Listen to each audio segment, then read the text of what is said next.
we're a stupid country. China thinks we're a stupid country. Some Chinese people are asking me, how do America and Americans truly feel about Chinese people? When this question was posed, I noticed that Chinese are aware of the propaganda that is happening. They know that the American media does not portray them the way they are. So when they saw this invasion of Americans on the app, they wanted to know, are we really safe? Chinese were very curious to know, yes, you've invaded our app, you're here, we welcomed you in love, but how do you feel about us? What do you think about us? How do you view us? When you see a Chinese, what comes into your mind? Like, guys, be honest with us. And that's the conversation we are going to have right here. Unfortunately, there are not so many people who came up, but as I see more of them, I'm going to bring the videos here. Kindly like the video for recommendation. Let's dive into this. As an American watching this, what do you think about this? We are going to dive into this. And also, I really want to have a conversation right here in the comment section. I want to see people who had misconceptions about China and what they believe now about China. Did you travel to China? Were you influenced by what you saw also on media? But tell us what you think.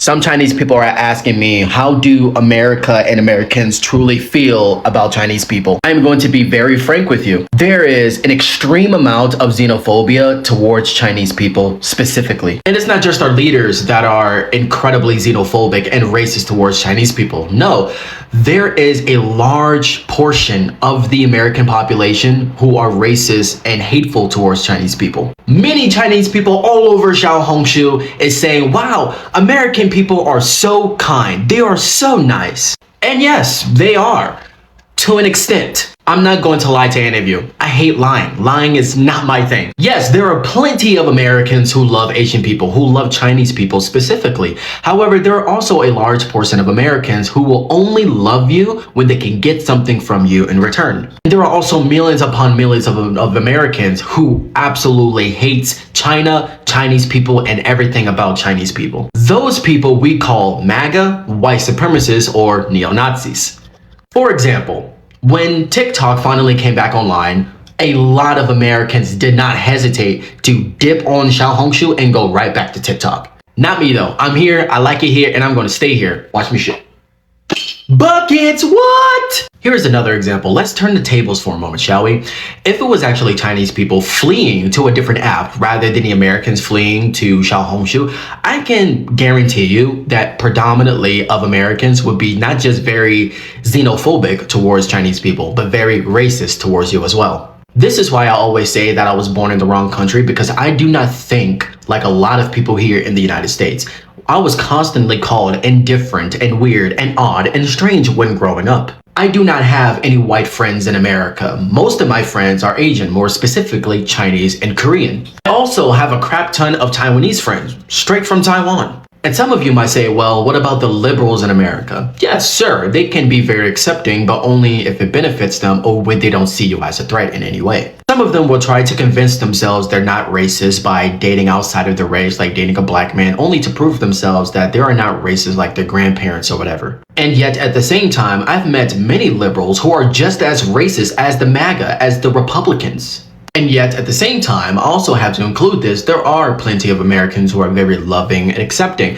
But unfortunately, we are not as good as you guys make it seem, or we're not as loving as Chinese people, and far from it. I've already seen some comments of Americans saying on TikTok, yeah, I dipped out of Xiaohongshu so fast when TikTok came back, and I'm like, there was no reason for you to say that. However, there still are plenty of Americans, millions of Americans who still use the Xiaohongshu app every single day, like myself. Then again, I can only speak for myself, and in my opinion are only personal to me. What I'm looking for, what I'm searching for, the reason why I'm on here, it's very personal to me, but I can't say the same for anybody else. Yes, everyone has finally figured out what China actually is and who they actually are. But for me, I've known this shit for over a decade. Everybody else just now figuring it out. And I'm just sitting here like, try to tell you, but you wouldn't listen to me because you was actually xenophobic. But now since you are seeing what China actually is, all of a sudden your xenophobia was suddenly erased. Interesting. That was the first perspective. What are your thoughts about this? Kindly share your thoughts in the comment section. And also, kindly let me know what you think about this. The second perspective believes that China has been able to attain all this much or to have all these accomplishments because of the presence of America. So America has sponsored China in a way to be able to accomplish this much. So this person believes that China is at a certain level, but it's because of America. What I thought on this. So something the Chinese Communist Party doesn't like people to talk about is the fact that without the United States, China wouldn't even sniff the level of power they have right now. Why did America issue the Chinese Exclusion Act? The first major wave of Asians immigrating to America was during the California gold rush in the 1800s. Thousands of people across America and the world came to California to get some coin, including thousands of Chinese people. The building of the Transcontinental Railroad was another promising job opportunity, and since there weren't enough white Americans signing up for the job, the railroad hired Chinese workers. At one point, they composed 90% of the workforce, despite being paid 30 to 50% less than their white counterparts. They were considered reliable workers who didn't complain. White Americans started blaming Chinese people for taking away their jobs and lowering the wages, and an anti-Chinese propaganda campaign begun. This is a detergent ad that's captioned, "The Chinese must go. We have no use for them since we got this wonderful washer." The government passed the Chinese Exclusion Act, barring any more Chinese people from immigrating to America. The government of Canada passed its own Chinese Exclusion Act as well. Many negative stereotypes still exist today about Chinese people and other Asians. One of the more backhanded ones is the model minority stereotype that Asians are all hard workers who don't complain. And it's another form of division and othering, and just a brutal reminder that in this country, hard work isn't even enough to overcome racism. In America, we always hear about the social credit score. Do you know anything about that? American social credit scores for mortgage, for buying a car or insurance, whatever. Finances. But in China, social credit score is for your humanity. If your score is low, you cannot take a cab, you cannot go to airplane, you cannot buy a house, a lot of things you cannot do. But your score is high, you can do anything.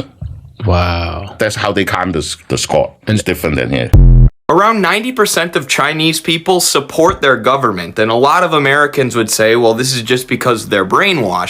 And while the media and education system do play a role, the main reason that Chinese people support their government is because every generation has seen improving material conditions and living standards. The children of China today live better and have more opportunities than their parents did, and this has been true for every generation of Chinese people since the 1949 revolution. Meanwhile, here in the United States, public trust in government is at an all-time low. Recent polling said that only about 20% of American citizens have any kind of trust in their government. And that's because our society seems to be going in reverse. My generation has less financial opportunities and stability than our parents' generation. We're literally at a point now where our country's life expectancy is decreasing.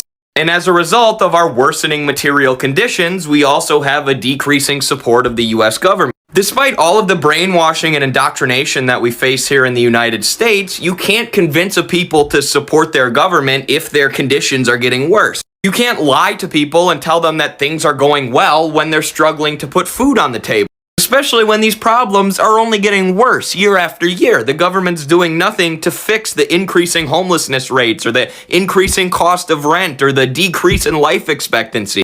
The US government has been letting poverty run rampant while the Chinese government has lifted 800 million people out of poverty. And that's why their people support their government, but our people don't support ours. And it all stems from the different kind of social systems that China and the United States has. China has a socialist system where labor, production, and resources are directed towards social development or achieving social ends like raising people out of poverty. Whereas here in the United States, we have a society that's completely dominated by bankers and shareholders, and their profits are prioritized over all else, including the living standards of the vast majority of the country.